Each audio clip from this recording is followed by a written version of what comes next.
Hi everybody, this is Elizabeth with World's Cup of Joe, Awaken Your Soul.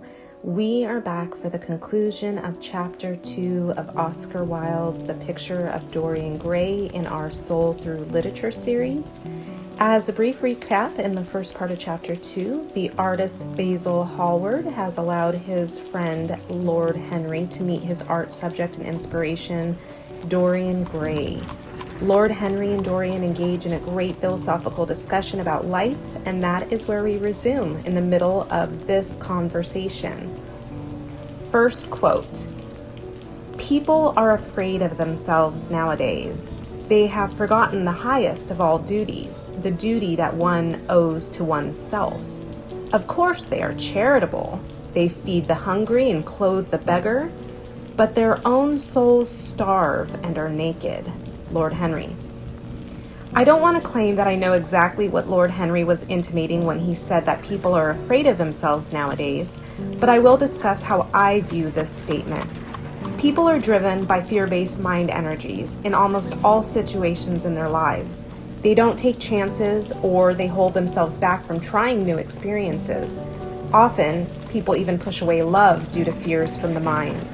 The mind is always chattering and is always in the lower vibrations of fear, anger, resentment, or jealousy. It's easy to get stuck in mind because the mind is always creating a story to keep you in those fear-based energies, because those are where the mind can exist. Once you raise out of the lower fear-based energies of mind, you are going into soul's territory of peace, love, and joy. Back to getting trapped in mind's prison. Think of the last time you got inspired to try something new. Did you do it? Or did you talk yourself out of it? Have you had any career aspirations or ambitions that you wanted to pursue but felt too afraid of failure that you gave up before even trying? I believe that when Lord Henry says this sentence, he is talking about how people are afraid to be who they were born to be. They live according to society and religious expectations instead of adhering to their wants and desires. Because the next thing he says is, they have forgotten the highest of all duties, the duty that one owes to oneself. We have become so adept at making sure that those around us are taken care of and happy that we neglect to take care of ourselves. Taking care of ourselves encompasses caring for the mind, body, and soul. It is making sure that you're content with where you're at and pursuing things that bring you joy. Look at your own daily experiences and determine if you're ignoring the duties you owe to yourself. How do you typically take care of the body? Do you eat and nourish it properly, taking time to relax and savor what you eat? Or do you rush through your meals because you feel like you have 10 other things to tend to? Do you get some sort of physical activity in your day? Or do you always feel a lack of time and energy because all of your family and work responsibilities take up so much of your day? What about proper hygiene? All of these acts are acts of self-love and putting yourself first. I will sheepishly admit that when I was unhappily married, I neglected most aspects of my mind, body, and soul. I started drinking wine daily, which isn't bad, except that I'm not a drinker. I didn't watch the food that I ate, and when I did eat, I shoved it down, always in a rush. I didn't care about keeping up with my hygiene because I was always exhausted from doing so much for everyone else that I forgot the duty that I owed to myself, and that was to love myself. When I started going through my awakening, I immediately changed the course of my life and shifted the focus to myself. I became selfish for the first time, and I put the duty I owed to myself to be happy first, and I left my unhappy marriage. From that day on, I realized I needed to show my neglected self some major self-love. How have you been neglecting yourself? Better yet, think of some of the ways you dote and love on yourself currently and celebrate those successes. Because acts of self-love are the greatest successes we can attain. The next part of the quote says, "Of course, they are charitable. They feed the hungry and clothe the beggar, but their own souls starve and are naked." This sentence just reinforces what I was just discussing. People make sure that everyone around them is taken care of. Lord Henry even goes as far as to say that we look after the hungry and homeless more than we do our own soul. We give strangers more compassion and care than we do the nurturing of our own soul. Why is that? So how do we nurture our soul? How do we give this care and love to ourselves to learn how to align with soul? Well, we start by being present. We start by silencing the mind. Looking after your soul is taking time to get out of your head and just enjoy the stillness that is soul. Feeding the soul is pursuing happiness and joy above all else. It is making sure you are happy first and foremost so your energy can be passed along to everyone you encounter. It is essentially putting the oxygen mask on yourself and caring for yourself before anyone else. It is loving yourself to the point that you are untouchable by outside factors. That is nurturing your soul. Next quote. I believe that if one man were to live out his life fully and completely, were to give form to every feeling, expression to every thought, reality to every dream, I believe that the world would gain such a fresh impulse of joy. Lord Henry. We are perpetually living in a state of deprivation. We deprive ourselves of things that bring us pleasure, like food, intimacy, pursuit of dream careers. We grew up thinking we needed to conform to what society expects from us. How many times have you thought what life would be like if you got rid of all your earthly possessions and just decided to travel for the next year? What about giving up your stable 9-to-5 job to pursue your dream of starting your own business? What about being a single parent and trying to raise a family by yourself? What are your dreams that you have neglected because of fear of mind and not wanting to ostracize yourself from friends and family and risk their judgment? I'll tell you, when I decided to sell my home and move to a farm in Illinois, my family all had their objections and judgments that they wanted to pass on to me. At one point, I put my foot down and said that I didn't want to hear their fears for me. That it was just that, their fears, not mine. I moved and my life has felt like a dream ever since, but it's because I pursued something that was soul-inspired and didn't give in to the fears mine tried to create. I have found joy in a lifestyle that most would be scared to try out. Lord Henry is making a profound statement here. If everyone lived merely to pursue being happy, how different the world would be. If everyone just focused on living their best life and being happy, so much of the bullshit that exists in our world today would be eradicated. If we all aligned with soul and lived in a constant state of joy, peace, and love, can you imagine the overarching effect it would have on mankind and humanity? The world truly would gain a fresh impulse of joy from it. Each person that aligns with soul and focuses on their joy and happiness can spread this source energy far and wide with every interaction they experience. We need to start living for our dreams and goals and for joy. That is what life is about. Next quote. Every impulse that we strive to strangle broods in the mind and poisons us. The only way to get rid of a temptation is to yield to it. Resist it, and your soul grows sick with longing for the things it has forbidden to itself. Lord Henry. When was the last time you walked by a delicious box of donuts or other delectable treat, maybe in the office or at a party you attended, and you tried to resist it? You wanted to show that box of donuts your tremendous willpower and avoidance skills. What happens throughout the day when you're trying to avoid that box of donuts? Does it linger on every thought you have until you cave in and grab one, only to leave you with an even deeper sense of guilt and shame because you couldn't resist? Or did you resist and feel deprived all day long? Obviously, this exact situation may not resonate with all of you, but my point is that when something is tempting, it means we want it and we are resisting our natural impulse to enjoy it. Why do we refuse ourselves things that bring us joy? Now, in the case of a donut, I don't mean to splurge and eat 3 or 4 or 5 of them, everything in moderation. But every time we deny ourselves of pleasures, that is literally all the mind can think of. The mind starts obsessing with an addictive energy that it has been denied. The next part of this quote delves into this. The only way to get rid of the temptation is to give in to it. That is the way to satisfy the mind and get it to stop obsessing. In a sense, you have given the mind a hit of the vice that it craves. This is true with any addiction. The mind will obsess until it has yielded. When he says your soul grows sick, I will again replace soul with ego. Soul just is, therefore it can't grow sick. The more you deny yourself, the more it weighs on you, the need to have whatever it is that the mind is craving.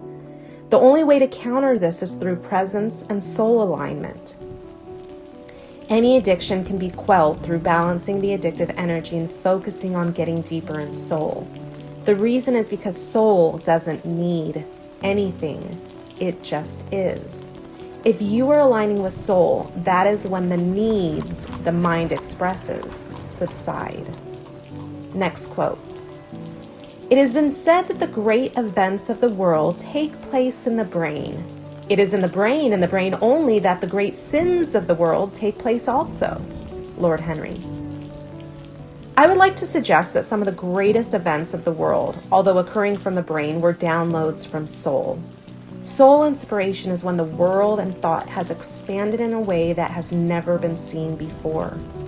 When scientists and engineers create something that is beyond the comprehension on normal individuals, When scientists and engineers create something that is beyond the comprehension of normal individuals, is it all because they are extremely intelligent, or are they getting inspired from source energy? I know some of the most incredible and profound thoughts have been downloads from soul. How does one tell the difference between a mere thought and a download? Downloads seem to come when there is little resistance. Thoughts are something we are intentionally trying to answer from the mind. Downloads just appear as if by magic, and we get this energetic burst of excitement because it feels so inherently right and or brilliant. This is the key point to emphasize. Most people do not understand that downloads are given from source. They believe it is just the mind that is thinking and creating. On this spiritual path, those that are awakened can feel the difference. When Lord Henry is talking, I believe he does not differentiate between soul and mind like we do. So in crediting the brain for great events is just a converse statement of his latter. It is in the brain and the brain only that the great sins of the world take place also. I would argue to Lord Henry that it is not always the brain that is credited for the great event, as I believe it is through soul. But I do agree with his last sentence. I do fault the brain or mind for the great sins of the world. Soul is only high-level vibrations of joy, love, and peace. Soul is not engaging in sinful behavior. It was not soul that told Hitler to massacre the Jews. No, it was mind, ego. Wars do not occur because of soul. Even all the wars that were done in the name of religion, they were all wars of the mind. Heinous acts of violence and brutality are done to please the mind. They're not done through soul. Next quote. Words, mere words, how terrible they were, how clear and vivid and cruel. One could not escape from them, and yet, what a subtle magic there was in them. Dorian Gray. I will exchange the verbiage of the term words and employ the term thoughts in its place. We cannot escape thoughts in our head. The closest we get to a stillness is in meditation. Even when meditating, thoughts try to creep in and take over. The reason I included this quote is for the second part of it. And yet, what a subtle magic there was in them. I really wanted to highlight this sentence because words are extremely powerful and magical. Words and thoughts are what creates our experiences. We manifest based off our thoughts and beliefs. People, especially those that are asleep, like to chalk up manifestations as mere coincidences. I don't believe in coincidences. I believe in law of attraction. We get what we think about and believe, good or bad. If you're new to law of attraction, I suggest you start researching it and test it with trying to manifest small things before you start on more substantial manifestations. The reason is that we hold more resistance to things we really want, so they naturally become harder to manifest. Here's the key. Anything you're trying to manifest, you must believe that it can come to you. That's the power of words. You can start simple. Take a notebook or a piece of paper and write down a few things that you would like to manifest. A couple of tricks to this type of scribing. You're going to write down what you want as if you already have it. You're trying to be in the energy of whatever it is that you want. Once you feel that energy of fulfillment, the universe must bring it to you. If you are approaching the manifestation from a place of lack, you will continue to see lack. Try writing down the manifestation from a place of fulfillment and appreciation. I'm so happy and grateful for the new book I received. I'm so happy and grateful my boss gave me the promotion at work. I'm so happy and grateful blank asked me on a date. Those are just some examples, but try it. Words are powerful and you can start recreating your reality exactly how you want it if you just believe. Next quote. Don't squander the gold of your days listening to the tedious, trying to improve the hopeless failure, or giving your life away to the ignorant, the common and the vulgar. These are the sickly aims, the false ideals of our age. Live the wonderful life that is in you. Let nothing be lost upon you. Be always searching for new sensations. Lord Henry. I love this quote. The first sentence, don't squander the gold of your days, referring to our best years by listening to the tedious, things that don't really interest and excite you, trying to help someone that doesn't want to be helped, or by giving away your life to those that offend, are ignorant, or unmemorable. This is about people pleasing in its truest form. We squander our lives trying to do good deeds or acts for things that truly don't please us. Now, I know we were all taught that it is the kind thing to do, to make sure that we are generous and selfless as often as possible. But that is not the way to align the soul. Soul doesn't want us to be selfless or generous unless it pleases us. Aligning with soul is finding pleasures in all facets of our day. It's being present in the moment. When we do things with any other intention than to please ourselves, it is often going to be one in the lower energy vibrations. Why? Because let's say you do something purely to be kind and please someone else without you yourself wanting to do it. You're left with a feeling of resentment, irritation, anger, or maybe frustration. See what I'm getting at? Do things because they bring you joy, and you will naturally exude love from what you're doing. Wilde's next sentence is a social commentary. These are the sickly aims, the false ideals of our age. It's true. Many religions base a person's worthiness on how pious, selfless, and generous they can be. There is more about loving others as the basis that makes up most religions than there is about loving oneself, and the focus being placed internally first. Pleasing oneself is seen as an act of greed. It is a false ideal of our time. We should be selfish. The ultimate way to loving oneself is by being selfish.